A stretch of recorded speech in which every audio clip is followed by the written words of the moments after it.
দোস্ত আসসালামু আলাইকুম। ওয়ালাইকুম আসসালাম। কইতে আইলেন? এই যে দোস্ত বাড়ি বাতলে মানে বইয়া রইছুন। বইয়ে কে রইছি। চিন্তা করতেছুন?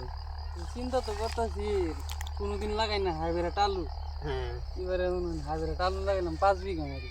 আচ্ছা নিজে দিন ক্ষেত এই মশলাগুলা বহুত মশলা লাগছে দেখি।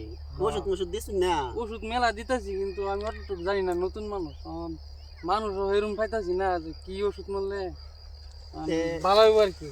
এক কাম করুন, আইনে ইয়াত যান, কি কয় এটা, সার দোয়ানো যান।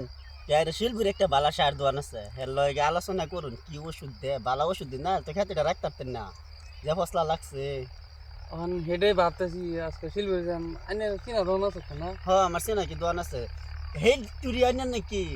একদম এই যে জাঙ্গল আছে দেখা যায়। হিন্দা কি এরকম ফসলা লাগছে? একটা এরম হাইব্রিড আলু লাগাইছি, কোনদিন লাগাই না, লাগাই কেবি জলন্দার আলুটা খুব ভালো আছে। এবার লাগাই বুঝি চাঙ্গা।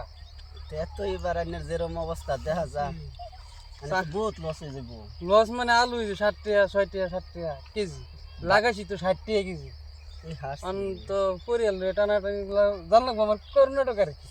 আনে কুইয়াম সরকারে উচ্ছেদ করে দিতেছে, এটা কর্ণাটক জায়গা হওয়ার না না নাকি জায়গা লইবেন কি কর্ণাটক? আমার কন্ট্রাক্টদার আছে, কন্ট্রাক্টদার গুলো যায়। তাহলে ক্ষেত তো আমার দেখলাই নেই। এই যে তুমি লেকচার মাস্টার বাজার করে দিয়া যাওয়াজ কাবাই দিব তোমারে। দোস্ত তাইনে বাজান কেন না আমার লাগে আনে ফিট না নাম বোঝাই গা, পর আনে লাগে বস আমি ফিট না খাইয়াম বাজার করবেন? বাজার করতাম না দোস্ত, আনের যে কথা কইলো আনের সেরি এম জায়গা।